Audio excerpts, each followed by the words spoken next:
हमारा युवा मोर्चा काशी क्षेत्र ने मॉक पार्लियामेंट का आयोजन किया था, जिसका विषय आपातकाल था। जब देश तरुणाई की अंगड़ाई ले रहा था, यानी आज़ादी को कुल 28 वर्ष हुए थे, तब कांग्रेस पार्टी ने 1975 में तत्कालीन प्रधानमंत्री ने स्वयं अपनी कुर्सी को बचाने के लिए, माननीय न्यायालय के निर्णय की अवहेलना करने के लिए देश में इमरजेंसी की घोषणा की थी। कांग्रेस पार्टी के उन कृत्यों को, जो आपातकाल के दौरान देश की जनता पर जुल्म ज्यादतियां हुई थी, देश की जनता को, उत्तर प्रदेश की जनता को जन जन तक पहुंचाने के लिए उन कृत्यों को और जनता को आगाह करने के लिए कांग्रेस पार्टी के कृत्यों से युवा मोर्चे ने इस मॉक पार्लियामेंट का आयोजन किया था। और इस मॉक पार्लियामेंट के माध्यम से पक्ष विपक्ष ने अपने सभी सवाल और जवाब बहुत बेहतरीन ढंग से प्रस्तुत किए हैं।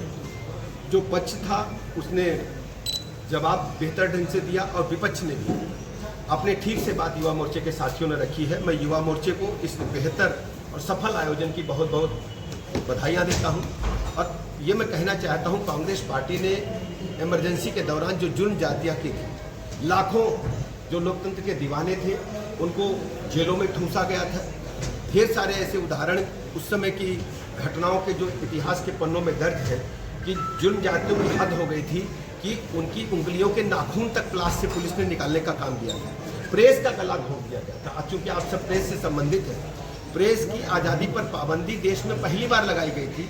और मैं कह सकता हूं कि कांग्रेस पार्टी की इन कुकृत्यों को उजागर करने के लिए हम लोग एकत्र हुए हैं कि कांग्रेस पार्टी आज छद्म भेष धर करके जिस ढंग से लोगों को गुमराह करने का असफल प्रयास कर रही है, हम जन जन को बताने का काम कर रहे हैं कि कांग्रेस पार्टी वास्तव में लोकतंत्र का और संविधान का गला घोंटते हुए हमेशा संविधान को दरकिनार करने का काम किया है। केवल सत्ता की भूख, कुर्सी की भूख के लिए वो कुछ भी कर सकते हैं। भारतीय जनता पार्टी ने हमेशा राष्ट्र प्रथम को सर्वोच्च स्थान प्रदान करने का काम किया है। और जब देश पर वक्त आया था इमरजेंसी का, तो जनसंघ ने अपने दल को समाप्त करते हुए, जनता पार्टी में विलीन करते हुए, राष्ट्र प्रथम के अपने सिद्धांत को जनता के समक्ष रखने का काम किया था। और कांग्रेस पार्टी हमेशा व्यक्तिवादी पॉलिटिक्स करते हुए केवल सत्ता और अपनी कुर्सी के भूख को मिटाने के लिए काम करती है। कांग्रेस पार्टी, उनके जितने भी पिछलग्गू दल हैं, खासकर उत्तर प्रदेश में समाजवादी पार्टी के नेताओं से आप सबको पूछना चाहिए कि वो समय कहाँ चला गया कि लोकतंत्र की बहाली को लेकर के जब पूज्य जयप्रकाश नारायण जी के नेतृत्व में मूवमेंट चला था, उस समय उनके नेता भी उनके साथ थे। लेकिन आज केवल सत्ता की भूख के कारण उनका मुंह बंद है, वो नहीं बोल पा रहे हैं। क्योंकि जब जब उत्तर प्रदेश में समाजवादी पार्टी की सरकार रही है, हमेशा हत्या, लूट, डकैती, बलात्कार, लुच्चई लफंगई बढ़ी है।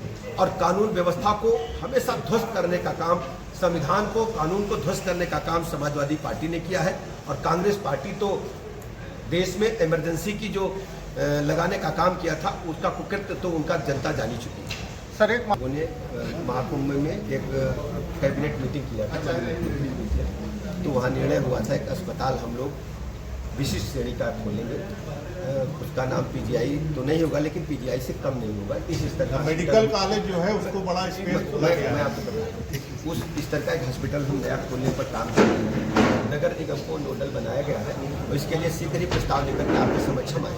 समाजवादी पार्टी के कृत्यों को आप सब जानते हैं। हमेशा लाइन ऑर्डर को डिस्टर्ब करना, लाइन ऑर्डर के लिए चुनौती बनना उनका प्रथम कर्तव्य है। हमारी सरकार कानून का पालन करेगी, हर स्थिति में कानून को मेंटेन करेगी। सभी नागरिकों की स्वतंत्रता के साथ साथ सभी की भावनाओं का ध्यान रखती है। जब कहीं हम पूजा पाठ के लिए जाते हैं, और हम सब जानते हैं कि हमारे सनातन धर्म में इस प्रकार का जो सामिज भोजन है उसको लोग उपयोग नहीं करते हैं। और ऐसी दशा में उनके सामने यदि कहीं खून टपकता है या खुले में मांस बिकता है, इसको उचित नहीं कोई ठहराता।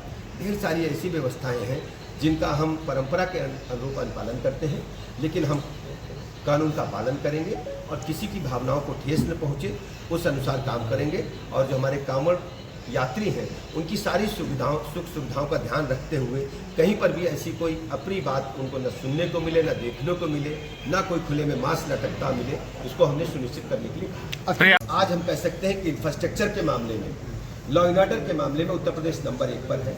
और अन्य राज्यों का भी तुलना पर 17 से अब तक का तुलना आप करें और 17 से पहले उत्तर प्रदेश की तुलना समाजवादी पार्टी के शासनकाल करें, चाहे लाइन ऑर्डर की करें, चाहे इंफ्रास्ट्रक्चर की करें। नंबर 1 पर उत्तर प्रदेश राज्य हर मामले में है।